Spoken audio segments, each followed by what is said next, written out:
Ez dest pê bikim. Dema we xweş temaşevanên hêja em we û careke dî bername Tunduristî û Jiyan ji kanalê Civak TV.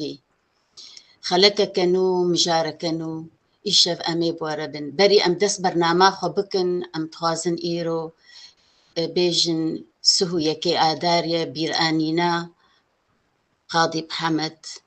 Komarî Cemhuriya Mehebat em dixwazin bêjin li geyanî Silav û Rêz. Em ê bi hevdûre niha çine Amedê, mêhvanê me li Amedê dirûnê, Doktor Şêrîn Mala Mustefa. Em pevre me çin bi xêrhatinê dine Doktor Şêrîn. Tu bi xêr hatî Doktor. خێرا خۆدت تەبێ ئەژی dilekî pir rengîn û xweş ez ji bo Cumhuriyeta Mehebatê a avekirin cerayê kemîn di Dêrika Kurdarê lê mixabin wek her zaman dirêj nekir. Em çi bikin? Ev qedera gelê Kurd e. û ez dixwazim ji doktorê jî berî sê heyva Doktor Hemed Emîn birayî mezin çû ser dilovaniya xwe. Bi navê xwe û bi navê endamê Civak TV em sersaxiyê didine te û malbata te û Silav û Rêz li gor nawî jî bê. Rehma Xwedê li mirya we bê spasiya we dikim. Doktor Emîn ji me re sembolik bû, pêşkêş bû lê sinetul heyatê eşya me hema ye. Em ê li ser riya wî û dilxweşiya ku ji malbatê hemî û ji miletê xwe û gelê xwe rûkar û xebatê bikir. Em ticarî em serî wî danaxin, em ê li tirbê de jî serî wî rehet bihêlin. û ez jî divê derê de taziya doktora heyam jî dikim. Ew jî gereka doktorê Afrînê, Keçaxê Afrînê serê me pê bilind e, xwa min e, hevala min e, zemîla min e. Em ê jiyana xwe bi rengekî xweş em ê derbas bikin ta ku serî bi vê gorê de rehet be. Spas. Cihî bihiştî be înşallah. Em ê hinekî jî ez dixwazim bi rastî ez ser hinek rewşa doktor biaxivim. Doktor Şêrîn Mala Mustefa dibêjin Mala Mustefayê Hilêliyê bulotê naskirin belkî gelek mirov ji zû ve ji bo ku ji welat derketiye. Ji wa kesê got bê dîkumênt bû, bê qaxet bû, nikarîbû xwendina xwe li Sûrî derbas bike, bekeloriya xelas kir, çû Bulgarya. Li Bulgarya textorî xwend û li wê dirê jî piştî textoriya xelas kir, ya zaroka xwend. û piştî ku textoriya zaroka jî li Bulgarya xelas kir vegerha welat, lê mixabin nikarîbû li wê dirê klînîk eyadê vekê. Ji wir jî derkete Bakur, çû li Amedê rûnişt û li wê dirê jî klînîka xwe vekiriye biya taybetî û li wê dirê textoriya zaroka dike. Careke dî em bi xêrhatinê didine Doktor Şêrîn û mijara me jî îro gelekî giring e ji bo wa dayîka, ji bo şîrê dayîkê, çi qasî giring e ji bonî zarokê û ji bonî dê û bilmuqabil jî çi qasî yani başbûna şîrê dê ji zarokê re û nebaşbûnayana em ê îşev ji we re axivin. Fermû Doktor. Mamoste xwarina herî bi qedr û qîmet û a herî hêja û rûmet cem zaroka şîrê dayîkê. Şîrê dayîkê wekek Ereb dibe weke kenzekî ye, weke xezînakî ye ku her kesî jê fêde dibe. Him çi zarok, çi dayîk, çi civak. Ev fêda şîrê dayîkê ji bo zarok re wîna diparêze ji gelek nexweşiyên enfeksiyon ê lêgerîn wek em dibêjin di singê de, diroviyê de û li her derî wîna diparêze. Ji ber gelek antîkor di şîrê dayîkê de hene ku her awayî wî diparêze ji xwe em ê diracî bikin bê hundirê di şîrê dayîkê çi ye. Ew ji xeynî parastina zarok ji nexweşiya ê lêgerînê zû wî di pêşerojê jî diparêze ji van nexweşînê ê pir giran dik û rojekî bi evê kronîk û bi zarok erşê dibin weke bêjin nexweşiya şekêr, wek asma yani rev û eksêma, alerjî, gelek nexweşînê ku hastî weke romatîzma nexweşiyê kronîk ê qalin roviyê qalin kiron xerabûna dirana ew gelek made girîng di hundirê wê dine ku wîna diparêze ji van nexweşiyan. Ev ji aliyê bebek. Bade do bebek wîna bawerî dide bebek. Hêz didiye, wî geş dike, wî zîrek dike, piştek jê re çê dibe dê dayîk heye û ez her tim pişta min e min ji her awayî biparêze ji warê psîkolojîk û nexweşî û tirs û her awî de ew mijandina sing wextê ku dinere ew bawerîk û kêfxweşîk dide dayîkê jî. Lê ev kes nizane mana dayîkê çi ye ji xeynî kur û bi taybetî ew kesê ku dayîkê xwe wenda kirine ew bêhtir zanin qedr û qîmetê dayîkê bê çi ye. Heya nefesa dawî bê çi qas xwe bi kur vegire dide û xwe jê re tedhiye dike. Nefsa aynı zamanda wextê dayîk şîr dide bebek ew wê jî gelek nexweşiya diparêze. Gelek nexweşiyên kanser meselen ê singê ne, ê malzarokê ne, ê malhêkin mebîdin wêna ji depresyonê derdixê gelek dayîkin hene wextê ku zarok ji war çê dibe dema pêşîn de ew dikeve xala depresyonê de lê wextê ku şîr zarok şîr dide zaroka xwe êvara heya şevaqê û li hormonekî oksîtosîn dihelê pîrek ku li rehet dibe serê wê rehet dibe bê stres êşkera bê derdixê. Dora singê dayîkê de jî weke duhinek çê dibe ji vê wextê ku zarok şîr vexwe ew teşeqqûqin yani li xera nebe dora wêna her awa jî di wêna diparêzin. Ji di civakê de jî weke ku nizanin wextê ku dayîk şîr bide zarokê wana IQ a zeka wana zêde bilind dibe. Hingî di civakekî biaqil û zîrek çê dibe ew civak wextê ku pêşroja milletekî biaqil be hingî bêhtir li xwe dipirse ez çi me kî me bi zimanê xwe xwedî derdikeve li milletê xwe derdikeve ihtiyaca insana û civak bi taybetî haceta gelek pir di zarokê pir zekî û cêhatî û bawerî ne. Ev şîrê dayîkê duê jî fêda xwe heye. Ji xeynî wêna şîrê dayîkê de jî heyana fabrîkakî herî teknolojiya herî dawî di dinyayê de nixtakî jî wek şîrê dayîkê çê nekirin û nikarin çêkin jî. Hundirê ve de jî xwarina em dibê prebiyotîk probiyotîk xwarina bakterya heye. Ew bakteriyê ku dost weke dibêje leşkerên dost di hundirê roviyê zarok de ew vê xwarinê jî dê wana ji bo zêde bibin ew bakteriyê dijmin wa biparêze ji wan. Yani ber awayî şîrê de sembolikî pir bi qedr û qîmete divê em qedrê wê zanibin, em fêda wê nazanibin, em qedr û qîmet bidin pîrekê. Di wir de rola zilam jî tê ne pîrek tenê ji ber ta ku şîrekî bi paqij û baş û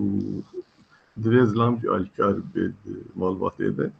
Divê wê neqeherênî, divê şîrê zarok şîrê qeherêne xwe. Wê dûrî strêsê bike. Dibêjin heya ku hungiv jî dê bixwe, hungiv jî netê ji dibîne dê ku ket strêsê şîrê wê dibe jehr li zarok. Ev îca ew rola zilam e û şand û kultura Kurdayî bawerim texsîr nake ji vê awayî de ji bo zaroka ji ber Kurd gelek ji zarok dikin. بله دكتور قالك جن انها خاصة اف دايكينو امي بيجن ايقو نو تزوجن زاروك تشيدبن قالك شوانا ناخوازن سنقا خوا شير بدنا زاروك خوا دتشنا شيري ام بشيري فرنجي دتشن شيري قوتيكا ددنا زاروكا يعني تقاسي مضرتا في شيري صار زاروك يعني جي دين هنا شيري واتيرا واناكي دبر شيري خارجي ديسا هناكي مثلا وجبكي شيري فرنجي تدنا زاروكي تشيش مرة سرباد بيجي ما مستشفى بياما رخصتنا تندرسي جهاني لهر داري بلا كريه درجة هر ششمه كمين جغين الشيرة دي زاروك نخوي نا آب نا شراب نا عصير تشتك شينا بيخو جغين الشيرة دي جبر أو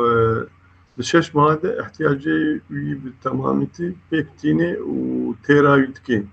أب بياما رخصنا تندرسي جهاني وزبجي بشتي شش مه قديان حياة دصالاجي مجبورة دي شير قطنكي دبر دجي خوارني وانا بدي ده لجورا لكولين كوكرنا للدنيا بطيبتي لأوروبا جي والتركيا جي دبيجين حرس ششمه مها بيشي سري صدي بينجو حشت يلك شيري خود نزاروكا بيجي مها تشارة أو سري صدي بينجو حدات كبير دهات تشتكي بر خرابة تشتكي بر مخابن يعني قالك أو قدر قيمتك وخلت على داية إنسان أو شرير شكرية بنا محرومتك أو شيء سببي وأنا تشتني حجتني كويك إنسان بي قانع نابي يعني تشتني باوري بي نابي وقت بيجي مثلا زاروك ديجري يعني جد بيولا از بسازريان يتشيبومه قيمت اشي نكارم يا جد بيولا تشير دسن قيمت تنية عادي جد بيولا زاروك نامجي يعني جانا ممكن بيبرون الفران ددن وانا جي بيبرون ممكن بطيبتي برتهلكي زاروكاره يمجبو ميكروب وجرثوم ودرانج شي خراتكي عادي جي الدورة مالباتي او تشاند كولتورات اندرستي مالباتي او جي برجرينج مثلا جوارد بيجن يعني ايه الدور بكا شير بدي بزاروكات بلكي ضعيفة نامجي بلكي بهترش بي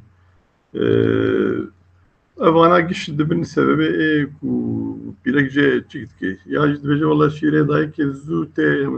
مجاندن زاروك زو برشيد بي قالك جو أنا جد بيجن وقتك وبيلك الشير ده احتمال هي بحمل بوهات شينا بالجارد وحملت شينا بجبر تمام وقت الشير دايك الدين بلكي أو ميعاد دورة سكني دورة سكني جدرين من اللي ناسكني وقال لك بيرك يجي هنا ايكو كولتورا واي بركيم دبيجن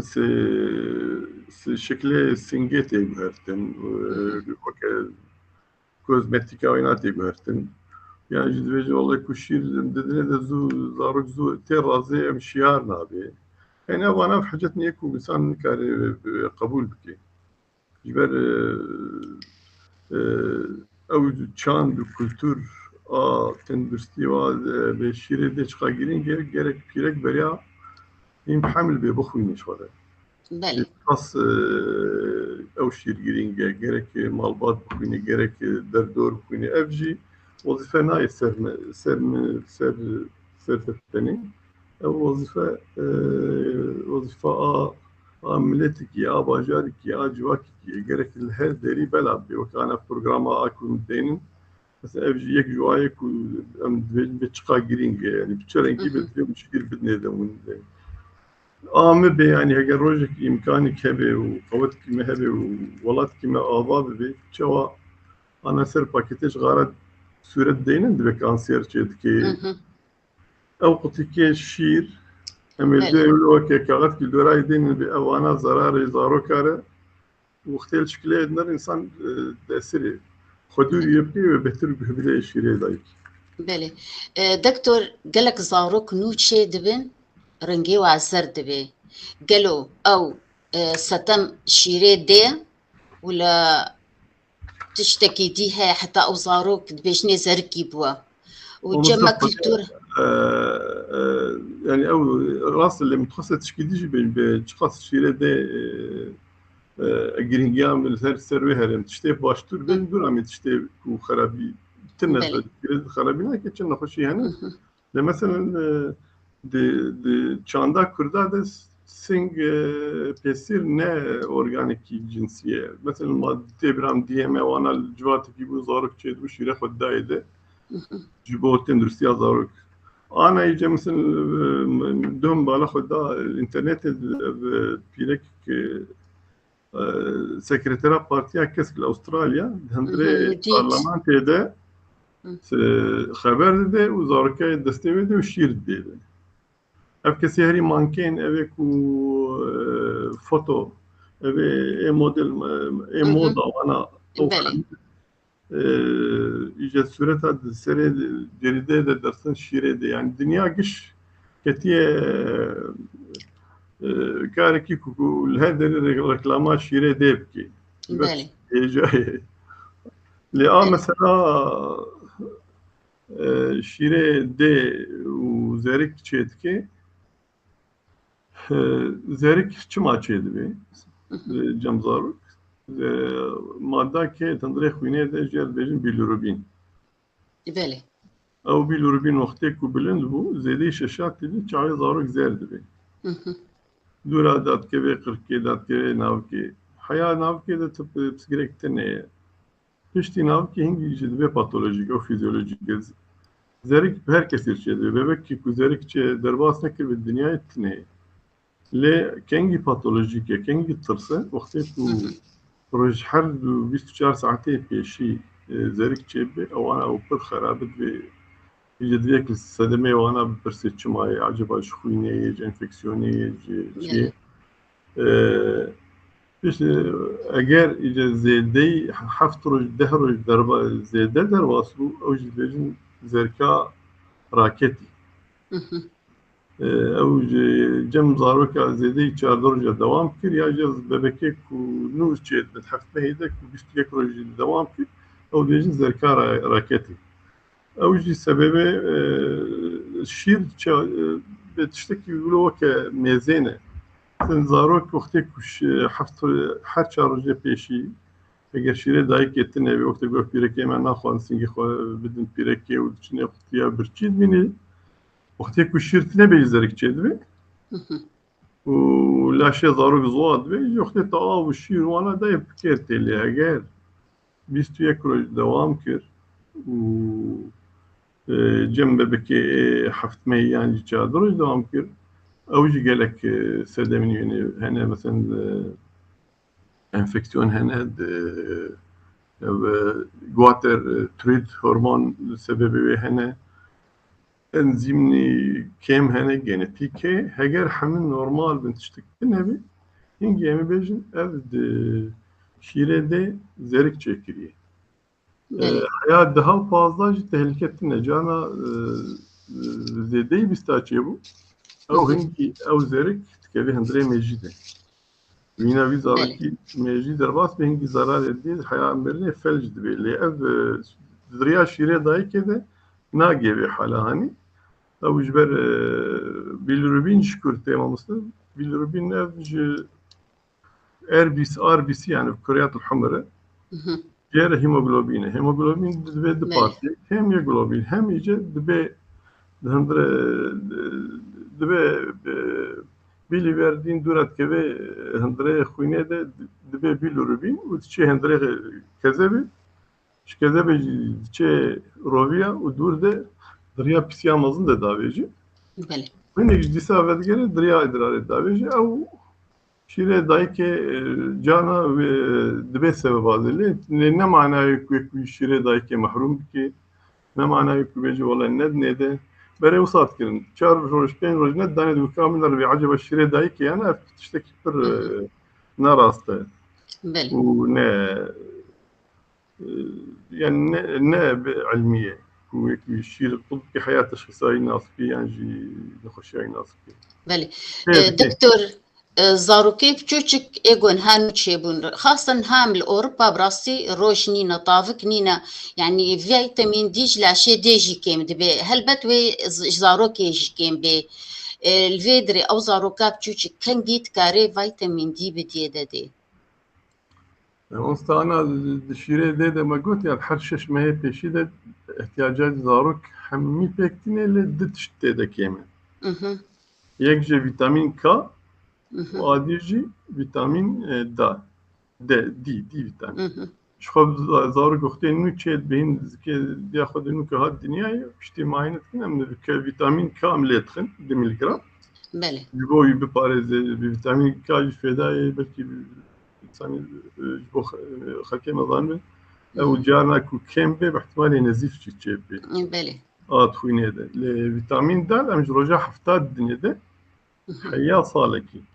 بله لأوروبا الفاولاتي كو سرما وطاف تنة وباران وعور أم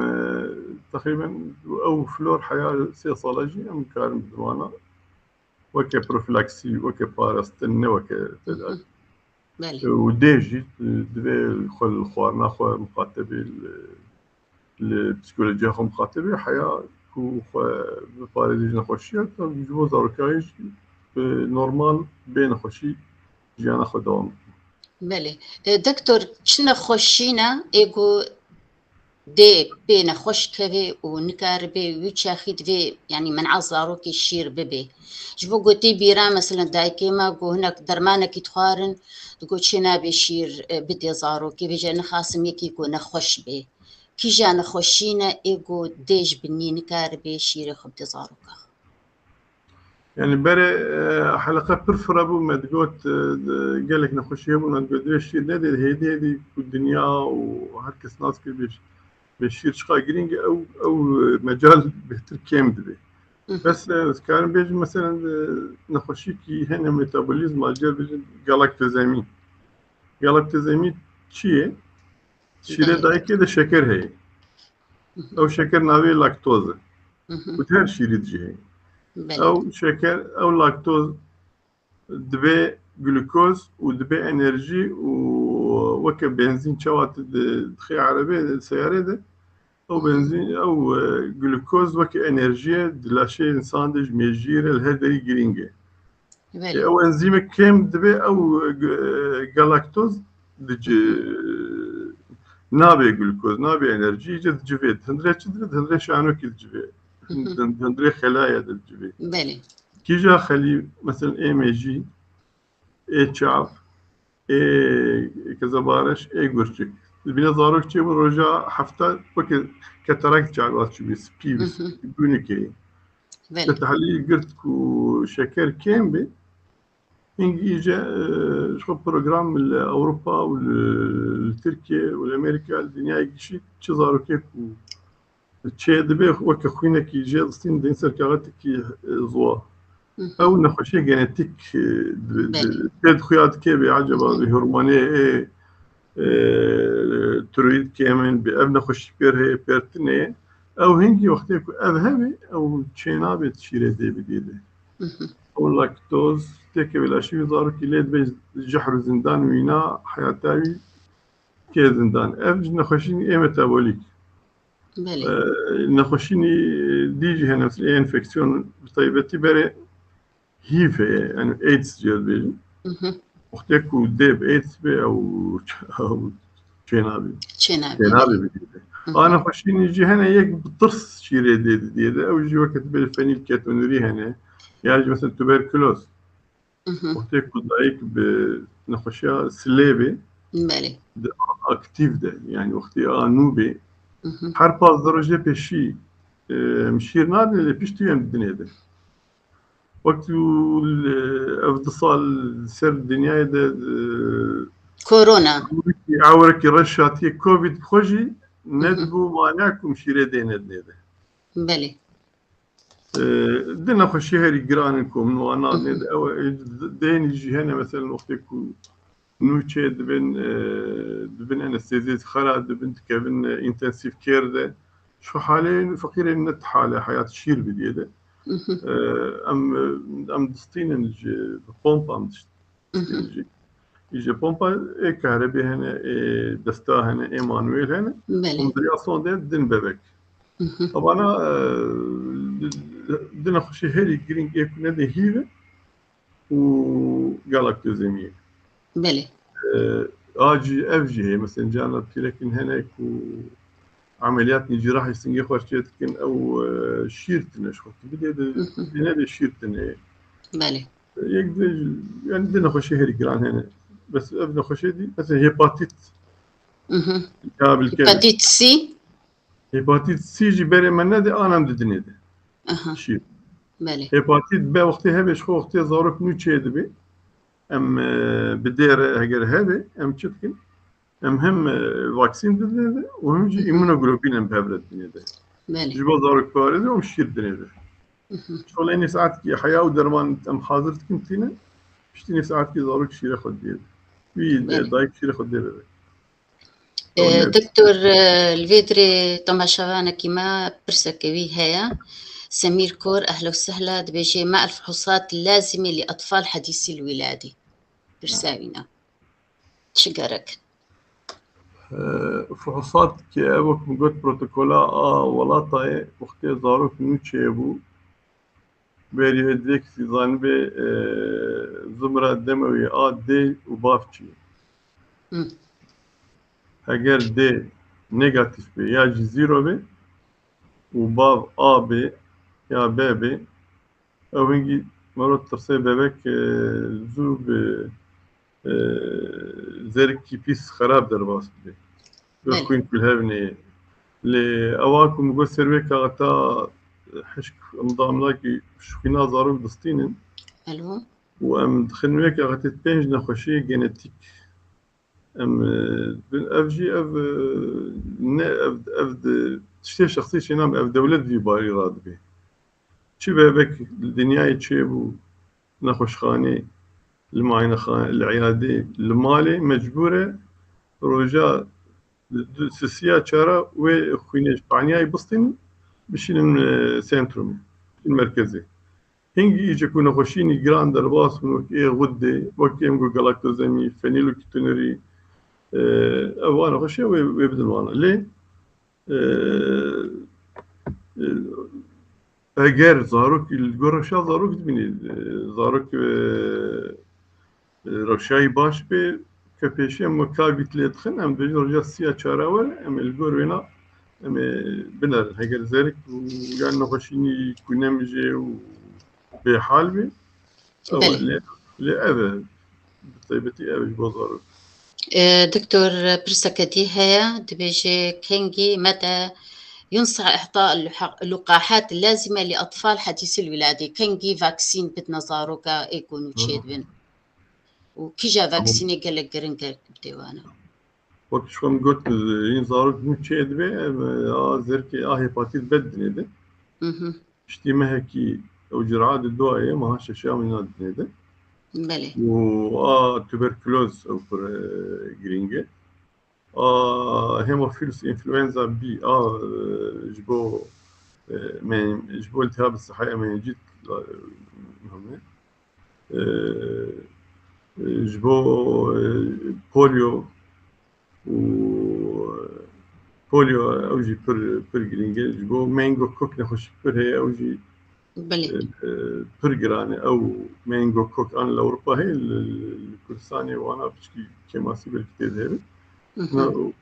يقال والله تمك مثال شد بيه وزيسال كيف خراب اجير بين روتا فيروس اوجي عشيد مها سيا وبنجام لد بله داومت كي بروتوكول هر ولات البروتوكولاي باشقية هر ولات تلقون نخشية ويلي مثلا الولات هنا تبركلوز تشيناكي اوروبا تشيناكي التركيا تشيناكي ياجي ايمين كوك الولات هنا تشيتكن ولات تشيناكي ايهم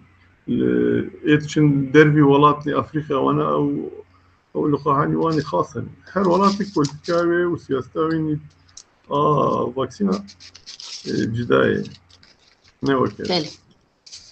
لهيباتيت وبوليو مينجو كوك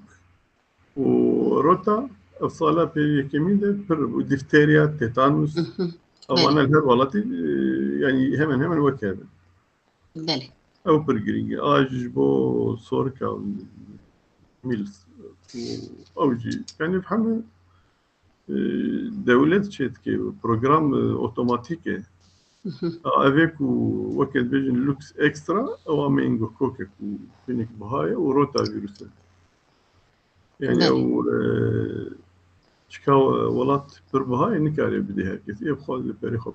هم نخش على إمكاني وأنا هتم بورا الكارد بله دكتور دایکا گۆچغارات دفەخۆی دایکا ئەلکۆهۆل دفەخۆی دایکا گۆ هەنێک شوانە طبعا الأوروبا هەنێک هەنا مخدراتاژی ئەف چقا تەسیراوێنە ئەو فيجي وقتي شير بدي زاروكي چقا تأثير زاروكي تي والله مقابل يعني يوكا بيرك وقتك أو بيجي مسؤولية دستني وقرار أخو بدي ببي دايك هرتشت بدي برشا أخوه يعني نيكوتين تشتكي بر خرابة بر تهلكي جي بكرة وبهناوي جي بخوج دبي وك ألرجين ضرر دي باحتمال اللي بين خوشين إيه كرونيك وك أصلا وك جغيني ضرر كنت كبينا وخيني ده بله وأب ناركوتيك وعراق وأب وانا يعني حياة بصالة وأو مسؤولي ستاند بي وك دايك ودجوا كده قدر كما تاخذ ببيني وكذاك كيرك دوري باتشتاق بله دكتور لافين عمري 4 سالة لازم 4 سالية دناني وينا دركتن ودمكيمان أو دنان حمو محهانا ودنانينا رنجيوا وكي الزنجاري تشيبوا يعني نتسوس بعربي دبجني وكدنان الزنجاري وكبعن بزمارة حمو فيجا أو دنان ولو مايا قالوا أفج كيمبونا فيتامين دي ولا ستمك دي هاش بوينا دبي زاروك هذا وك شخد دبي إنسان ويا زاروك خوشي وك دريكي كو ميكروب ليد جبن خدابيج نده عين دبي وك مركز تجمع الجراثيم بويرة كو كربون هيدرات جيفيا وك شاكر وانا كربون هيدرات شاكر جيفيا أو هنجي إجا دهيلة جراثيمني ميكروبني ده تكاثر وارشي بزيد بن ضرر بده درانا أو ميكروب يجوانا لاكتوباسيلس أو ستريبتوكوك مutans أو دفع إجا دراني زاروك شو بيست دران هم تين جوهرتن بله بيست دراني شيري بجد الحياة صالة عمري واحد بالدوازة سيدة صالة وحمد كيفن شيء دبن و تأثيرات سب فيتامين دال جي وطاف جي أوجد كيف سردة محمد دبن سدمي وخراكرنا دران ليه دران اختصاصي دكتوري دران يجي لي وك نصيحات از نبكو دران راك قالك دران رانا بيجبرخو كيف بله من حتاج برخوغة فيزيولوجيك نبدي بكشيني بله ويز نانصحين ونصحين بله دكتور قالك دايك دما زاروكا خشير ددن يعني تشتكي وكا قوتي نافج فاكي دبي والله بورا دايكيتي وشاندن ستم جبوكو شيري خدي زاروكا خا ولا أو بخوا دماغو بحمل بو قالك فيتامين وهاسن وتشتجلا شي ويكين بوا حتى أو بورد وشي أنا فترة حمل في رك دفع خشك ظانبي حمل ألو ألو ألو ألو دنكتي دكتور دنكتي فرمو ما مثلا في رك دفع ظانبي حمل شيء أم دبود صاليا بيستوي كده يعني حمل شيء حرمه شبير شيء بدي حتم كنترولا الجم دكتوري بيركا بكي او تشي فيتامين جي لازم تشي تحليل جي لازم ودفي حاضريا خوشي بكي اونو زارو تي دنيا هند زكي ودا gerek خوارنا خو مخاطبه gerek kontrolü خو بكي فيتامين كو لازم işte doktor جربه بكي ev كتنا وشاندنا por sebebine madde ki biçinko بله. زنك زنك بالعربي بله زنك بلاتيني و جي زنك. وهسن تكو كم دبي او دبي بوروش اللي تجاري انه تشم مشيري خداي ده بور دوشي تا علاقة بهورتني او يجي حجتك جو حاجتك ونا يقبل كرن داي شيري خنا دي بابك بله. دكتور برسك هيا شيرين عيسى بجد ب تقاس تأثيره غدي دبيجي سر بيبي هاي دماغو دايك بحمل بي غدي بيرتشي بغدي درقية وحمل هاي وأوجي تأثير البيبي تكي ولا أنا يعني شيرين تأثير عيسى برسا شيرين عيسى. يعني يعني تأثيرها غدة البابك بيشتيكو تشي ببي أري بهتر دكي جبولا البروغرام اوام وقتك رجعت شهرات انجا او هرمانتي غدة يك جن زاروك بتايبك غدة بغدة بيرهبي يك تحليل زاروك دقري اگر كيماسي تدهبي تي اس هاش بلند بي وتي 4 شار كيم بي مجبورة بله حياة 6 سالة يك وهر او هرمون بديه ده يعني زاروك و يعني اي كيو اي كيم بي وذكاء ونخشي بير تشيبن نخشي كي يعني نقص الذكاء عند الأطفال بله النكاري أنا خوك إنسان كي نورمال كل إذا فر المقاتلة دكتور رجع بينجا شاشة السر و تحليل بسكني جانا جبير دكن دفي تجبير يعني ما بس لا تدفي التروكسين بيبي. وقت جانا دكتور جبير دكن رج بيشتي بسمة درنج دميني بله حرسي ما هي أول عينك بنزين جميجيرة أو غدة أو هرمون يعني بله اخطاني كويناي عفو كرنج جالي دكتورة او رجع بينجا شال السيرفي نسكني بله.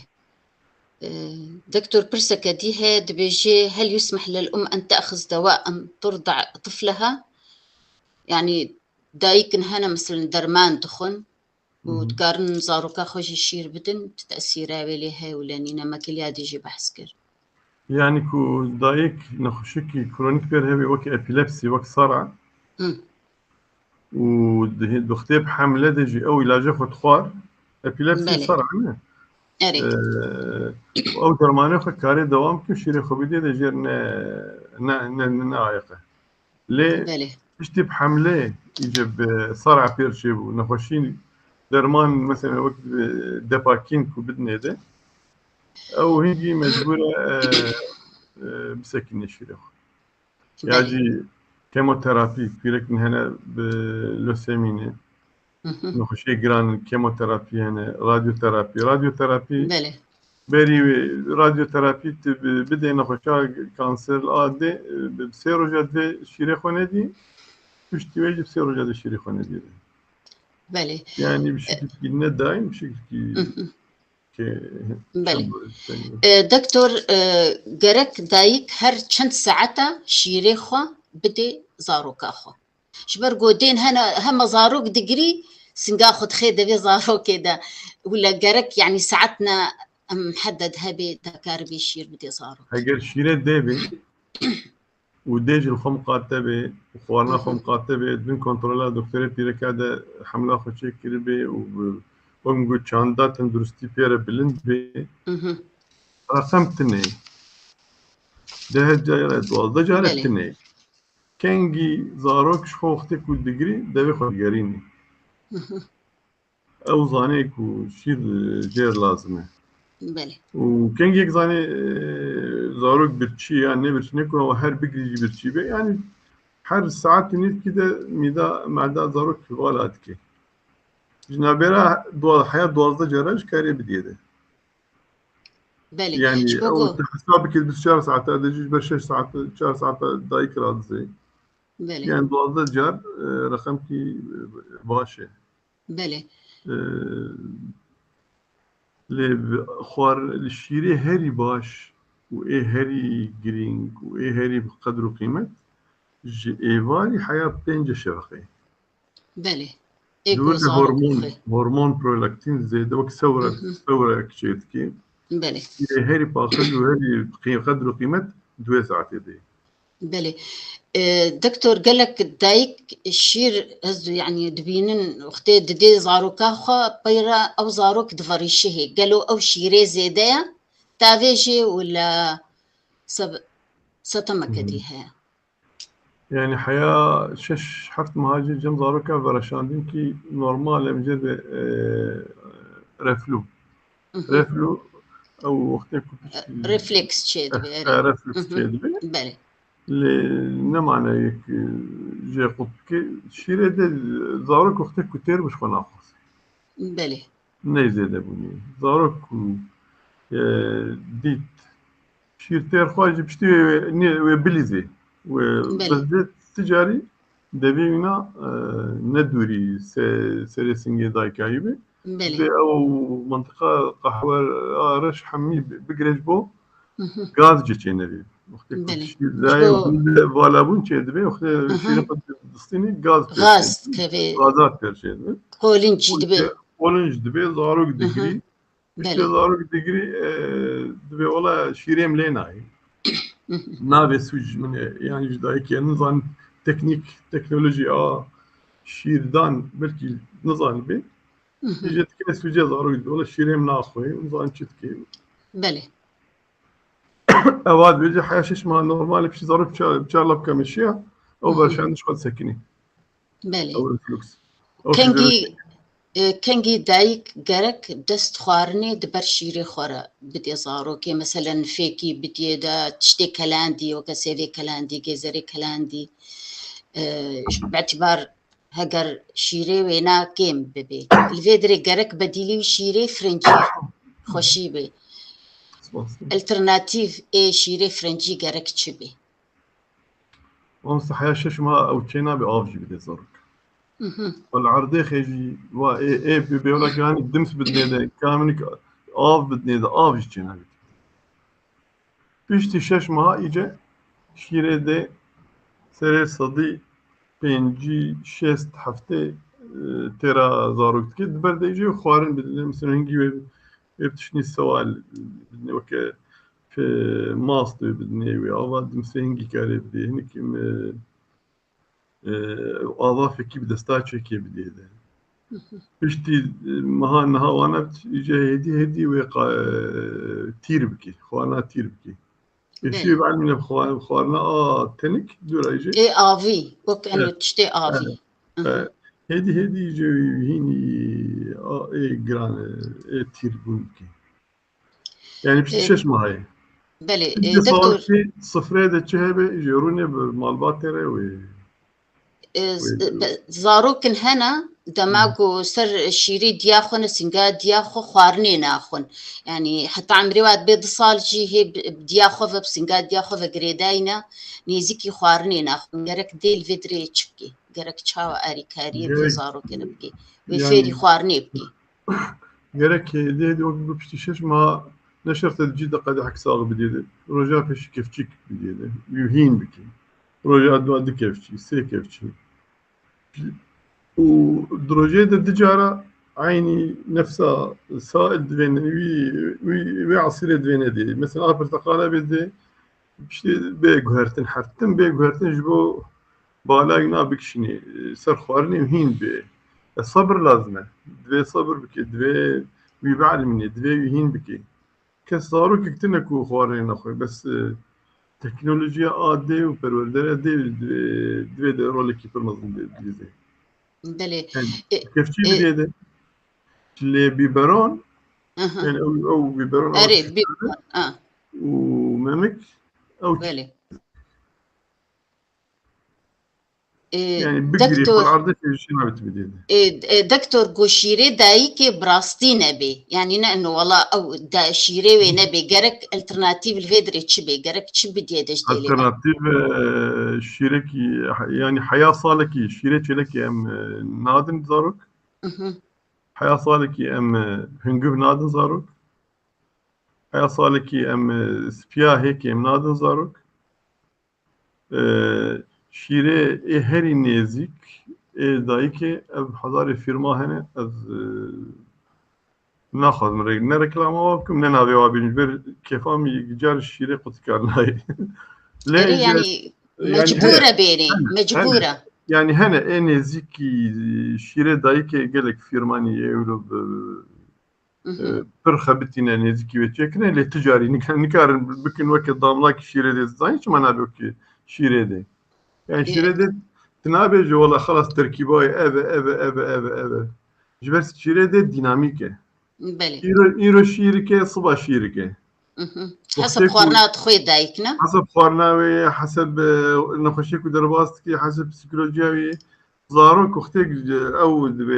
اختي الشير مجي او تشن نقطه بيشي محتوى باشقه و داوي سي بيشي ده كربون هيدرات دي مثلا شكره بله داوي شيرجه رونو بروتين يعني حرتن ديناميك تيجو هرتن جلو ما كيف نكارت تشتكي الترناتيف الشير دايره تشكي ليه مجبوره يعني ديك گو شیرهش بنی نبی مجبوره به شیری بدی بالك ابطامي هنا قال لك رنكان يكون يدك شيء دايك بله هو الترناتيف كاريجيك ليه الكردستاني الولات فيدري قال لك والبات هنا روشواني ابوري بالخرابه بالنواشة وشير جت النبي او جي دبي جرامبون كيبر مظن هنجي ام دبين كو شيره تشلك هبك نيفيت كي اب نيفيت يعني هيك ادارتك بله لحياة وك سيستم ام شيرة شلك ام نادي شيرة اي بزني نزكي دي سفكترة اجبر قوت نكترة الشيرة الثانية هي ايكو بر نزكي شيرة دايكي وبر بهاي اي كرانا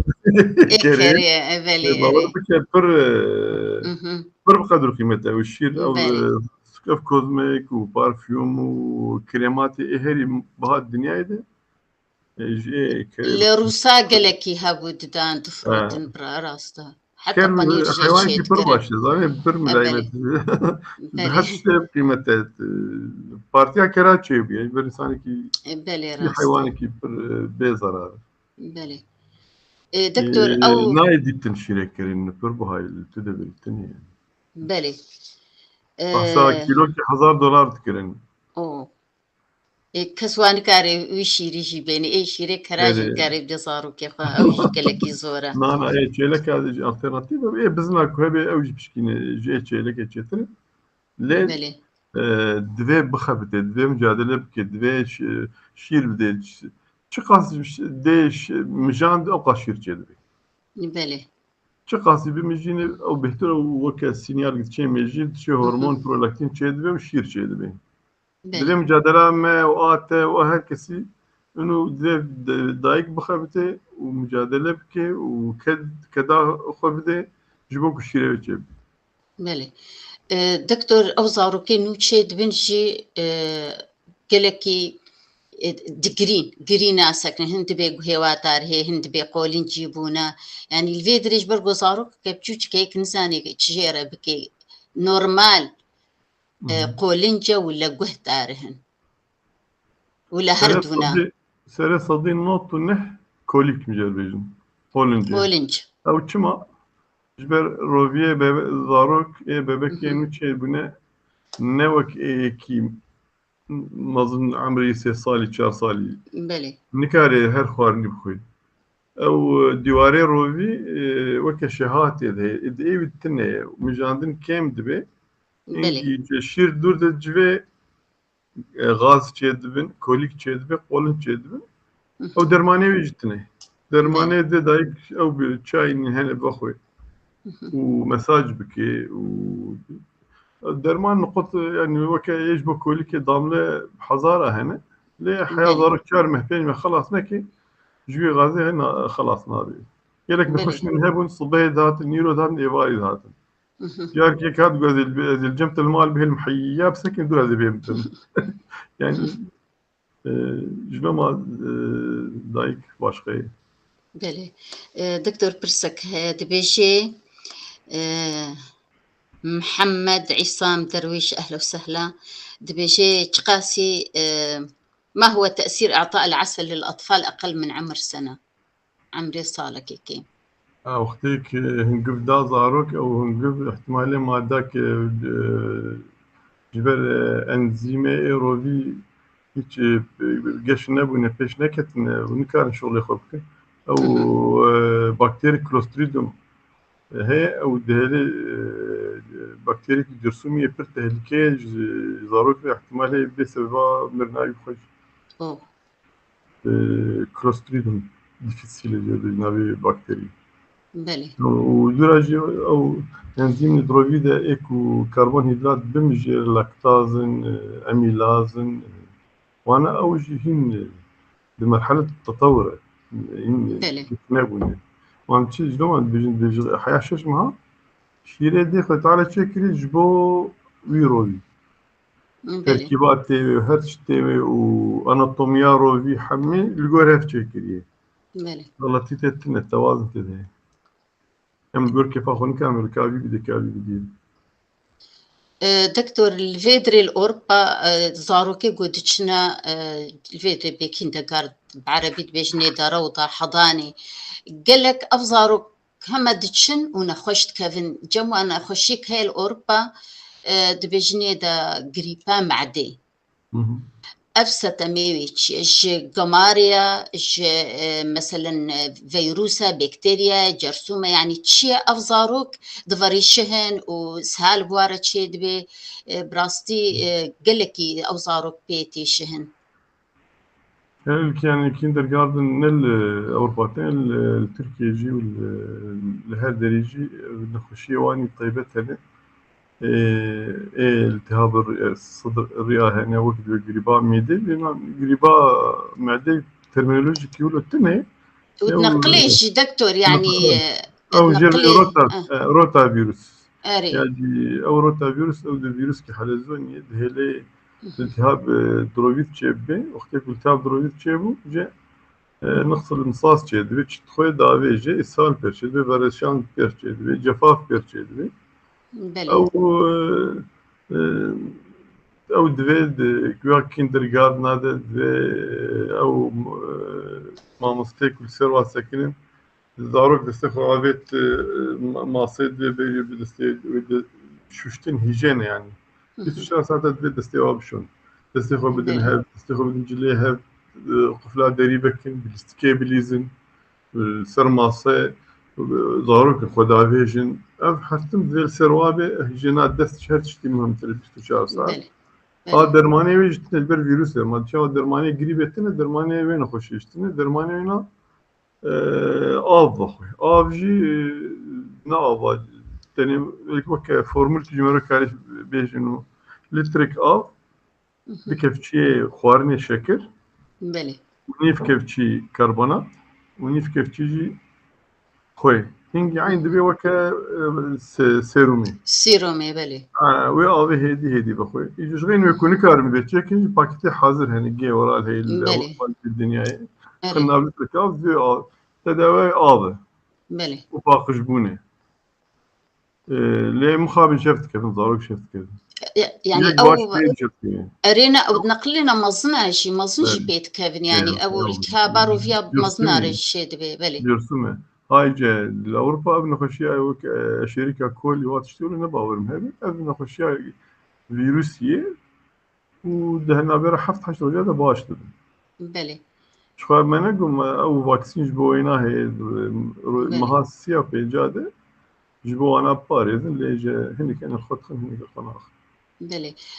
دكتور كوفيد تشقى تأثيري الزاروكي هي دماغو زاروكي كوفيد كورونا تشقاسي تأثيرا زاروكي قوبيت كيفن تشقاسي تأثيري الوي زاروكي تكي نوكا مصنع أكيد يعني percent cem zaroka zêde kêm lê Covid xwe piştî pê ket ên 6 roja baş bû roja 20 yani 25 ew nexweşîkê jê bên mîs ce ew îjed ew vîrusa Covid hundirê laş de dimîne weke بله şerekê çê dibe navbêra wê û antikor multi sistem yani dikeve intensif kerde ew jî persentekî ji 10,000 belkî yek biyana ji 10,000 zarok û بله gelek bîne sedemê mirina zaroka Covidê de lê wekî dî em herkes zanî Covid mualecayê tune ji ber çima vîrus e. Çima mualeca vîrus tune a bakterî heye? Ji ber vîrus kevê hundirê xeliyê de. بله Ya têkişî xerab kir ya derman kilo tekê hundirê xeliyê de û bigere li sitoplazma de û dêgê newatê wê bikuje tişkîlo tune ye. Ji zaman bêjin ji ber xwe wê herê derman ji bo vîrusa pişkilan tune û taybetî jî a Covid tune lê ew nexweşîkî pir bilind e pêşî li İngîltera 7 halet çêbûn, dûra li Brezîlya çêbûn, li Tirkiye çêbûn, nexweşikî min çêbû, mîs ce. Ew bê sedema birina zarok ji Covid. بله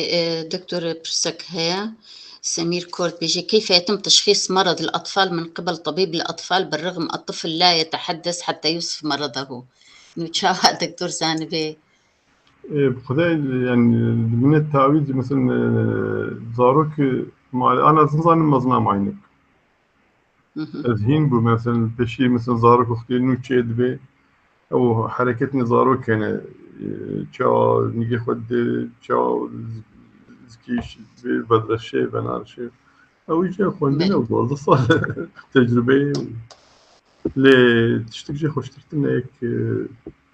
بزاركاري على دربي بزاركاري رو رابي وروني زاروكا معالجة بكي قدروا كمية دي زاروكا أو كشرو جامعة جامعة بله واحد دكتور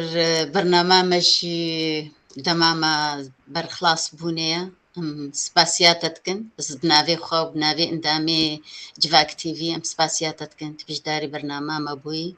أيش قال لك سباسيا ودكم سباسيا جواك تي في بتكم كو اف دفت دامة وتشتكي متواضع بسيط معلومات هيك مكاربين جهان بن دايكا اسكي خوش دبن وتشني دي جهب كان دريات هذا دريات جواك تي في برساب كن كي جا روج بي زوار آمدن از آلكاريا وابكم وآلكاريا شكر ذكي